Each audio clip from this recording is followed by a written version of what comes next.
Welcome to Chef Leadership Academy. This lecture is all about multicultural diversity that is rising practically in all nations of the world. My view is that managing that multicultural diversity will become a national issue, a political issue, and also an issue for corporations and the neighborhoods. So let me talk about the reality of how we are becoming a multicultural society in practically every nation, and why it is happening, and what are its macro socio-economic political consequences, and what can be done to manage that in a positive way rather than in a confrontational or a conflict way of resolving our cultural differences. As I mentioned, we clearly see increasing ethnic diversity globally. European Union, and just don't think of ethnic diversity by faith. The biggest ethnic diversity in Europe has arisen with the integration of Eastern European countries with Western European countries, with Mediterranean countries, and above the Alps, Northern European countries. They're very different. Their ethnicity is different. Their religious branches are different within Christianity. Their food habits are different. Their cultures are different. I remember when I lived in Scandinavia in the 70s, they used to joke about Italians, so different. Italians used to joke about Germans and the Scandinavians, so different. Everybody talks about French being so different. Now they are all living together. No boundaries for labor mobility, no boundaries for products and services mobility, no boundaries for money mobility. Euro is a euro currency, etc., etc. And with the age of the smartphones and the internet and the social media, European Union is becoming more diverse in such a short period of time than probably any other regional economic group. So it is there. ASEAN nations are going through the same thing. When you have a free trade agreement between Thailand and Indonesia and Philippines and Burma or Myanmar, along with Singapore, etc., you can see the mobility. Of course, it is not a full-blown union, economic union, or a political union even. You still see the mobility there where the Filipinos are working in Singapore, for example, and the Singaporeans are living all over in the ASEAN countries, etc., etc. So there is again that change that's taking place, probably a little less than otherwise. But I wanted to give examples so we are not totally focused and about European Union or about America. Africa is going through the same thing, which is very more interesting. Of course, they're all Africans. So race has nothing to do with ethnic diversity. We are talking about each tribes and their centuries-old governance structure. And we have seen tribal wars, civil wars within nations. But if you talk to the South Africa as a nation, you find they are quite worried about the mobility of all the people coming to South Africa. Because South Africa is still doing better than other nations. Nigeria is having economic problems. So is Sudan on the other side. I mean, just goes on and on. So labor migrates where the opportunities are. Labor actually is like water flowing. It'll find level playing field. It'll flow wherever the market opportunities are or labor opportunities are, legally or illegally. That's secondary almost. So we can even talk about Africa going through a multicultural diversity. Surprisingly, they do have very different cultures, again because of that north-south axis. And I'm not even including above Sahara African nations like Egypt, for example, or Tunisia or Libya, etc. I'm talking about sub-Saharan countries. Why is this multicultural diversity rising? Of course, globalization.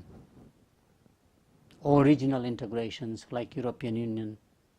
The creation of regional blocs like the one that we just talked about. The cell phone revolution. And we really have the surpluses and shortage of skills and work. For example, you really need the Mexican migrant worker, despite all of the political heat that we have about immigration, to do the farming in America. Mexican migrant workers come illegally, surprisingly, to pick the peaches and apricots in North Carolina, in South Carolina, in the state of Georgia, as they do picking crops like apples, etc., all the way into Oregon and Washington. Think about Washington state, how far it is from Mexico. They travel just for work, harvesting time. It's interesting. And government allows that, because without that the economy collapses. Today we have seen Mexican workers migrating from legal or illegal, mostly illegal in this case, from farming, which is much tougher work, to actually construction work. I've never seen any construction in America, any place, without Spanish-speaking people. They may not be just Mexicans, Latin American, but they're all Spanish-speaking people. It is here. And I'm sure same thing is the reality in other countries, because there's a shortage and a skill issue. Indian professionals are supplying large IT services people, right? They come as guest workers, or H-1B visa is very common. So that's very, as I mentioned, for example, nursing is the same way. There's a shortage of nurses in advanced countries, and there's a surplus of nurses in emerging markets like India or Philippines, etc., and they can supply nurses.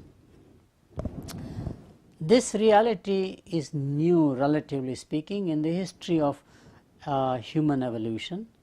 At one point in time, and that's less than 100 years ago, people lived in the same community from the time they were born till they died. Even today in the United States, 60% of the people will never move out of the county or a district in which they are born till they die. So this talk about people mobility is probably two segments. Those who move, and they move every year, they're highly mobile, and those who don't move at all, and therefore what causes that? So in my research I found out that the mobility of people really arises when they cut the umbilical cord with the community in which they were born, which stays till their high school, but after high school they decide to go away, more likely for college education, sometimes for work, for example, is possible. And if that's the case, they break the umbilical cord with the community, and therefore getting back into the community, the odds are against that. So the umbilical cord with the community is broken once a person leaves home for higher education or for work away from home. Technicians often do it. There's a temporary need for shale oil, for example, drilling, etc. So you go and put your duty just as you do for military services. I found fascinating that English language, if you are proficient, is a great enabler for global mobility. No other language provides you that mobility as English language, as all of the British Commonwealth nations have learned. Whether you are from India, or whether you are from Nigeria, or whether you are from Australia, doesn't make any difference, because you speak English, mobility is much greater all over the world, not just into English-speaking countries. So what are the consequences on society? Again, I have found 5-6 major consequences about rising multicultural diversity, and one of them is going to be whether we are going to be a melting pot or a salad bowl. Remember the old theory of melting pot? I think whoever designed that theory in sociology probably was more like wishing. That was a wish list. There has never been a melting pot society, no matter how you analyze the academic literature or how do you analyze the research. Instead, what we have is actually like a salad bowl, which I think is a better analog. Because in a melting pot, the identity of the immigrant is lost totally, like an ingredient, like a sugar, or like a salt, or whatever condiments, etc. They are lost. The main meal is still the same. They may add flavor, etc. It's a nice idea, but it does not work. If you take a salad bowl, you see the lettuce is the lettuce, carrot is the carrot, walnut, if there's a nut, that's different. And in salad bowl, I can add more things. It just does not have to be vegetables, does not have to be fruits, for example, does not have to be nuts, for example. I can add anything else. I can add meats, I can add different types of meats, shrimp, or seafood, or anything, right? I can make a salad. That means it is a lot more inclusive, lot more versatile, whereas in a melting pot, if I add an ingredient, it may or may not mix very well. See the point I'm making? Very important. I think it's an important point. Which is why I use the word that you have distinct pieces of vegetables, fruits, nuts, or anything else. Language of that particular region is the salad dressing. The commonality of language, more so commonality of religion or faith, bonds people. The accent gives away. I can tell somebody is of German origin even though I speak in English, because he has a German accent on English, or a French have a French accent on English, Americans have an American accent, and of course British have British accent, Indians have their own accent. You can tell right away, and you bond very quickly by the language, common language, and the accent of that common language, which means the accent within Germany or within Italy may be very different from one parts of Germany to the other parts of Germany, one parts of Italy to other parts of Italy. So as accent creates a common identity in addition to the faith and the flag. Flag is the national identity, right? Multicultural diversity, especially across faiths, results in a crisis of values and possible loss of national identity. So the second major consequence of multicultural society is crisis of values and identity. Whose values are we now talking about? And this may result into clash of cultures.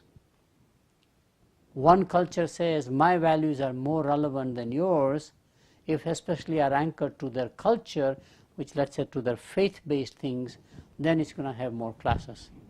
Therefore, what we need is what Dalai Lama has suggested in one of his very good books called, How Do We Have Secular Ethics? Secular morality. Why should ethics be anchored to religion as it has been historically? It does not have to be anchored to faith and the religions, but can rise above into a meta theory or a meta concept in some fashion. And I find that a very fascinating concept.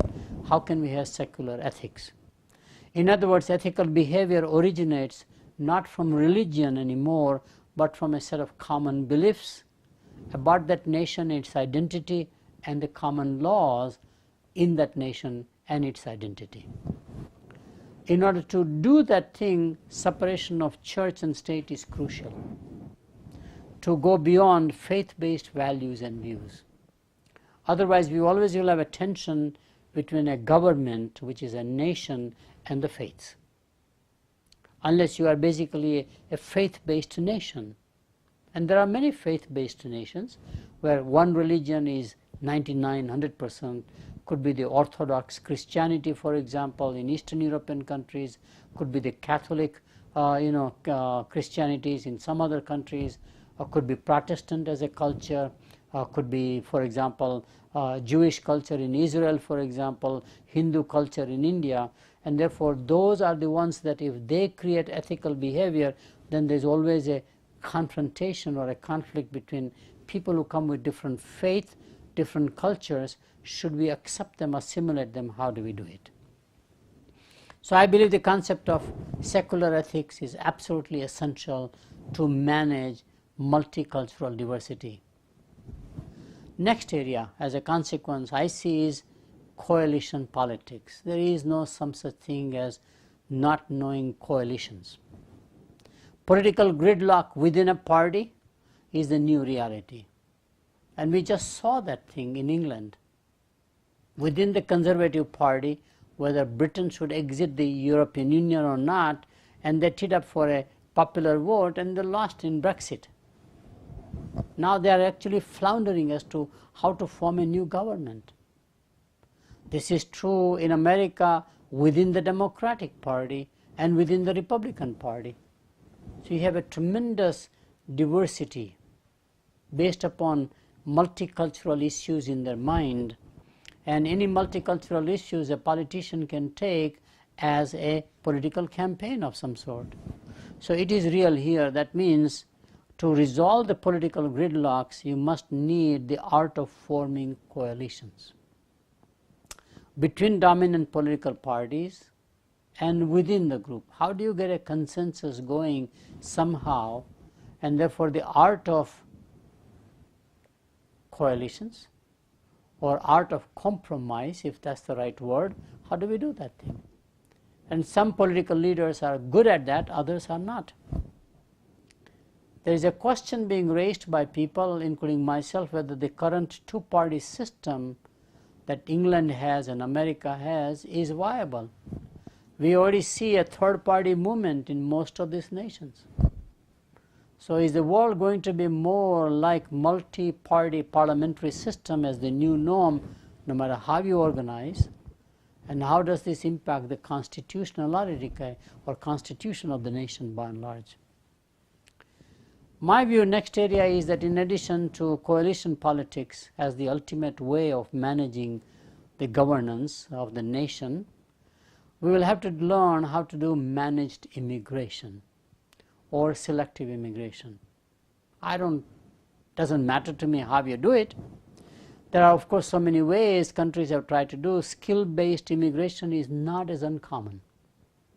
In fact, it has been done historically. Even when the world was colonizing, Italians were famous for making automobiles.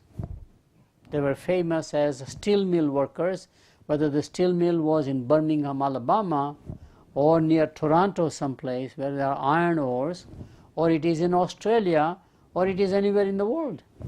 You hired Italians because they had a skill set.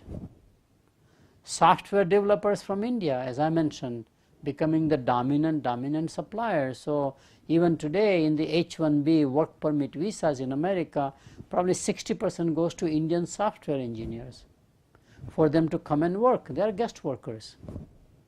As Mexico has been a major farming and construction skill set. They know how to work in that industry. So you can have construction workers from Mexico or Latin America, software developers from India, Italians if you still have steel mills, etc.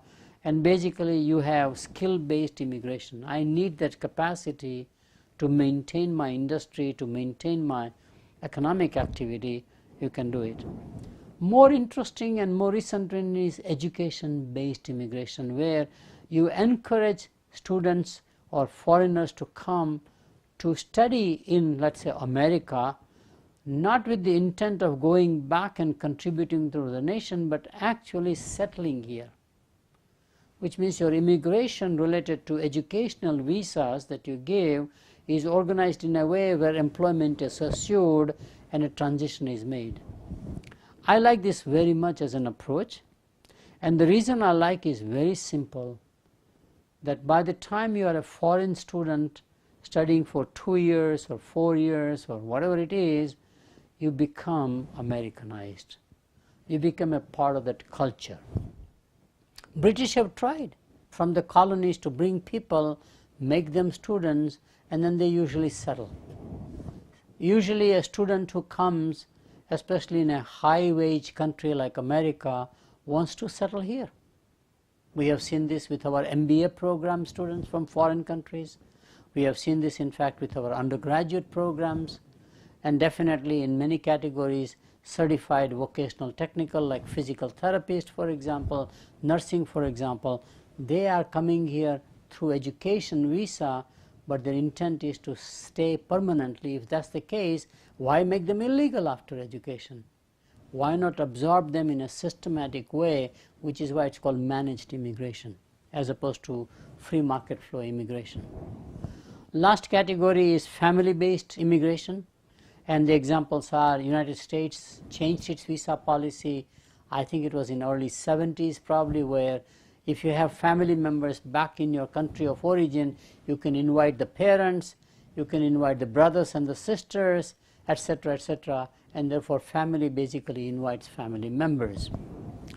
Indians have done the same thing in Africa. Indians were invited, family-based immigration, other family members will come. Now you have a significant small minority, and of course Chinese have migrated the same way in Southeast Asia. My next area of consequence and managing that consequence is what I call inclusive assimilation. You cannot allow assimilation on an exclusive basis. You cannot have it. That's contradiction. Maybe the word inclusive assimilation itself is redundancy, but I wanted to emphasize, how do you make a minority assimilate with you proactively? My view is that majority has to adopt the minority behaviors, which happens. In England, the most convenient food today among the white UK people is the Indian curry. Because when I adopt some other people's cultures, food, shelter, clothing, I'm accepting them. I find this as the unique way in America we have absorbed immigrants. We eat Mexican food, we eat Italian food, we eat whatever is the next immigrant group brings in, which says that the majority has to be receptive to change in terms of its daily consumption activities. That is more important than education side or neighborhood integration side. That's what I believe in. So Indian curry in England, African American music. African Americans have always led in music and fashion. What they do as a minority becomes mainstream, and there's a huge overwhelming evidence, research to show this and document this, which is fascinating. That is how we have accepted them as really being more equal to us or superior to us in that regard. Cultural and language immersion is the other way. You have to make sure that they learn and speak the language of the country, which is that country's language essentially. And this is where Europe has a harder time. It does not have a pan-European language. English is the de facto, not the official language essentially. It is emerging as it is worldwide. So some countries are blessed because English is the common language, like America or Australia, for example, New Zealand to some extent, where language and cultural immersions are not as big an issue as it would be otherwise. But Sweden has been a role model. They invite selectively immigrants from non-Northern European culture, and then they make sure that they come as a family, not just one wage earner. Then they make sure, in fact, that they settle properly. They're given a huge cultural immersion about what Sweden as a nation is all about, Sweden's history, and then they also are incorporated into employment. Integrating immigrants into majority communities is very key, which means distributing the immigrant population so they don't become like selected ghettos in some fashion, whether those are ghettos in a positive or a negative way, which is very key. So Singapore is trying to do by saying that they should not all be living in the same community, but they can be dispersed into all communities by and large. I think one of the key opportunities is occupation-based inclusive assimilation. I think we have underestimated the power of enterprise as an institution. Enterprise can do more things than what the governments can do, not as capitalistic societies, but in societal changes. Because there, you can have mandates, you can have governance, you can have policies without going through political gridlocks quite a lot. So I have always found I can use enterprise as a change agent. If I convince them it is good for them, and more enterprises are now learning that having a cultural diversity at workplace is probably the best asset they have discovered. So now you see the rise of immigrants, especially in America, to the highest level of management in large corporations.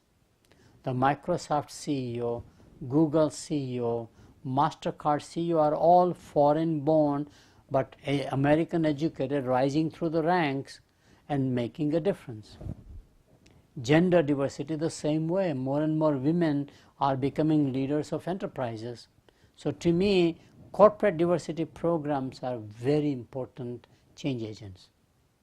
And they can lead the initiatives, and ultimately if it becomes mainstream, then they can put political pressures on politicians, including lobby efforts to change the society accordingly. So to me, enterprise is probably the best way to bring about or manage multicultural diversity in terms of creating a positive, harmonious, multicultural society. We have seen this at universities and colleges a lot more. I see the diversity on the campuses, both in terms of student population, but also staff and faculty. Definitely more students, some faculty, and some staff. So I think it's very possible. Next recommendation I have is distributing work globally. Who said everything has to be done in your nation? Back to David Ricardo as an economist using comparative advantage theory.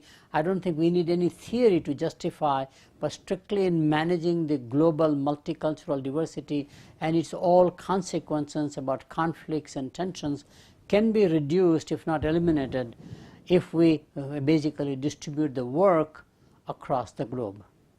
Not for the sake of low wages, which is how we do it, outsourcing manufacturing, let's say making garments in Bangladesh, but actually doing it for a social purpose also, not just for economic reasons.